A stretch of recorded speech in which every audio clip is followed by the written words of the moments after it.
আজ আলু আর আটা দিয়ে এমন একটি ঝটপট নাস্তা তৈরি করব যা দেখতেও দারুণ, খেতেও অসাধারণ। খুব অল্প কয়েকটি উপকরণ আর অল্প সময়ে তৈরি হয়ে যাবে এই মজাদার নাস্তা।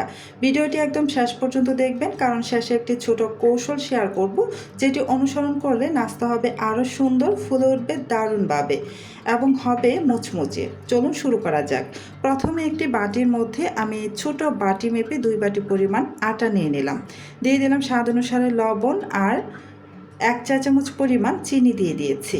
এবার এখানে দিয়ে দিচ্ছি 1 টেবিল চামচ পরিমাণ সয়াবিন তেল। তেলটা দেওয়ার পর হাতের সাহায্যে খুব ভালোভাবে এই আটাটাকে ময়ান দিয়ে নিতে হবে। যারা যারা আমার ভিডিওটি এখনও দেখতেছেন, প্লিজ আমার ভিডিওতে একটা লাইক দিয়ে দিবেন। আর আমার চ্যানেলটি যদি আগে থেকেই সাবস্ক্রাইব করে দেওয়া না থাকে, প্লিজ আমার চ্যানেলটি সাবস্ক্রাইব করে পাশে থাকা বেল আইকনটি অন করে রাখবেন। এতে করে যখন আমি নতুন নতুন রেসিপির ভিডিও আপলোড করব, তখন সাথে সাথে কিন্তু আপনার ওখানে নোটিফিকেশন পৌঁছে যাবে। এই তো আটাটা কিন্তু আমি খুব ভালোভাবে ময়ান দিয়ে নিয়েছি। এবার এখানে অল্প অল্প করে নর্মাল পানি দিয়ে একটা ডো বানিয়ে নেব।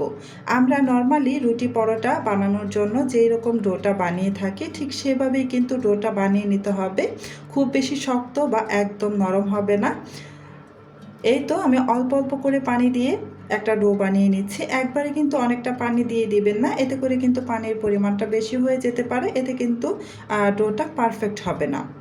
তো এই যে ভালো করে আমি ডোটা বানিয়ে নিচ্ছি।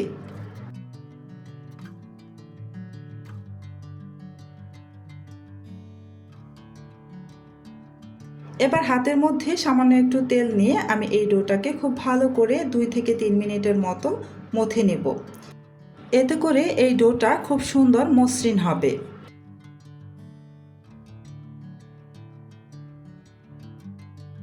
ভালো করে মথে নিয়ে এবার ঢেকে রেখে দেব প্রায় 10 মিনিটের মতো। এতে করে এই ডোটা কিন্তু একদম খুব ভালো করে সেট হয়ে যাবে। আর এদিকে পুর তৈরি করার জন্য চুলায় একটা প্যান বসিয়ে প্যানের মধ্যে 1 টেবিল চামচের মতো তেল দিয়ে তেলটাকে খুব ভালো করে পুরো প্যানের মধ্যে লাগিয়ে নিলাম। তারপর এখানে আমি হাফ কাপ পরিমাণ পেঁয়াজ কুচি আর 3-4টির মতো কাঁচামরিচ কুচি করে এখানে দিয়ে দিলাম। দিয়ে নাড়াচাড়া করে একটু ব্রাউন কালার করে ভেজে নেব।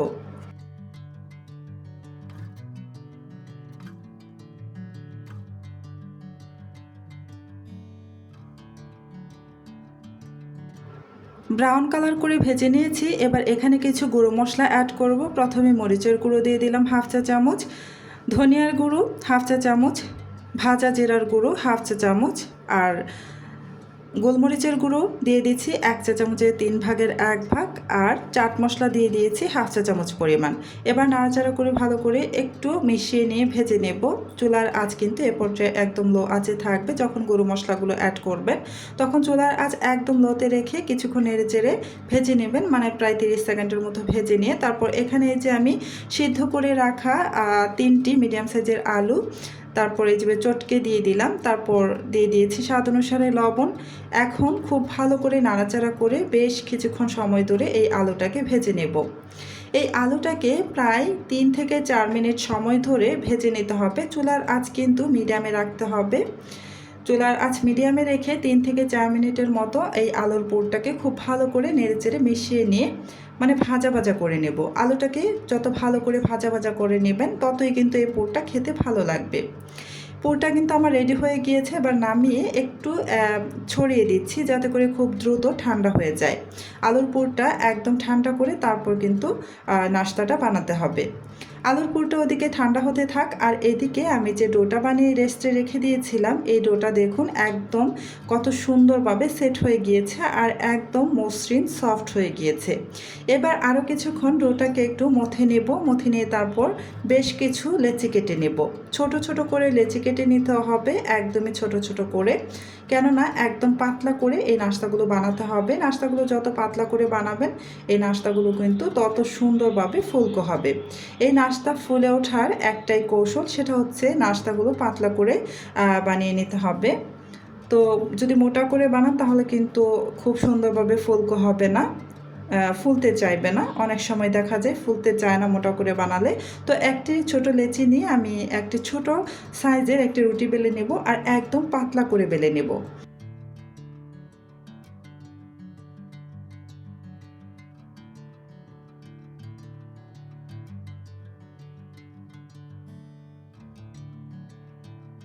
রুটিটা বেলে নেওয়া হয়ে গিয়েছে আর বেশ পাতলা করে রুটিটা বেলে নিয়েছি। আর এই যে আমি যে পুরটা রেডি করে রেখেছিলাম একদম ঠান্ডা হয়ে গিয়েছে সেই পুরটা, সেখান থেকে আমি পরিমাণ মতো কিছুটা পুর এই রুটির মধ্যে দিয়ে এই যে আমি এইভাবে ভাঁজ করে নিচ্ছি। আপনারা ভিডিওতে লক্ষ্য করলেই বুঝতে পারবেন আমি কিভাবে ভাঁজ দিয়ে নিচ্ছি। এভাবে ভালো করে শাড়ির কুচির মতো এভাবে ভাঁজ করে তারপর এই যে এভাবে একটু চেপে চেপে নিলেই হবে। আপনারা চাইলে কিন্তু বেলনির সাহায্যে হালকা একটু বেলে নিতে পারেন। তো আমি এমনিতেই হাত দিয়ে চেপে চেপে তারপর দিয়ে দিলাম। এই তো এভাবেই আমি আরও একটি নাস্তা আপনাদের বানিয়ে দেখিয়ে দিব। আরও একটি লেচি নিয়ে নিচ্ছি। প্রথমে এভাবে একটু গোল করে নেব আর সামান্য একটু আটা ছিটিয়ে দিয়ে কিন্তু রুটিটা বেলে নেবে। এতে করে রুটিটা বেলতে বেশ সুবিধা হবে, আটকে পড়বে না বেলনির মধ্যে। তো আপনারা চাইলে কিন্তু যদি আটা ছিটিয়ে না দিতে চান তাহলে কিন্তু একটু সামান্য তেল ব্রাশ করে তারপরে কিন্তু রুটিটাকে বেলে নিতে পারেন। তো আমি আটায় ছিটিয়ে দিলাম, খুবই সামান্য পরিমাণে আটা ছিটিয়ে দিতে হবে, খুব বেশি আটা দিয়ে কিন্তু বেলা যাবে না। এই যে দেখুন একদম পাতলা করে এই রুটিটাও কিন্তু বেলে নেওয়া হয়ে গিয়েছে। এবার এখানে রুটির মাঝখান বরাবর আমি কিছুটা পুর দিয়ে দিচ্ছি, আলুর পুর যেটা আমি তৈরি করে রেখেছিলাম। তো এবার এই যে এভাবে কিন্তু ভাঁজ দিয়ে নিতে হবে। আপনারা দেখে নিশ্চয়ই বুঝতেই পারছেন আমি কিভাবে নাস্তার ভাঁজটা দিয়ে দিচ্ছি, একদমই সহজ। এই যে এভাবে একটু ঘুরিয়ে নিয়ে যদি মনে করেন রুটির অংশটা একটু বেশি হয়ে গিয়েছে তো একটু এভাবে ছিঁড়ে আলাদা করে রেখে দেবেন সাইডে। আর এভাবে একটু চ্যাপটা করে নেবেন, হালকা করে হালকা হাতে প্রেস করে নেবেন, নয়তো কিন্তু খুব জোরে যদি প্রেস করে সমান করতে যান তাহলে কিন্তু ফেটে যেতে পারে। তো এভাবেই আমি সবগুলো নাস্তা বানিয়ে নেব। এই যে বেশ কিছু নাস্তা কিন্তু আমি বানিয়ে নিয়েছি। এবার আমি চলে যাব এই নাস্তাগুলোকে ভাজার জন্য। চুলে একটা ছোট্ট কড়াই বসিয়ে দিয়েছি, এর মধ্যে আমি পর্যাপ্ত পরিমাণে সয়াবিন তেল দিয়ে দিচ্ছি।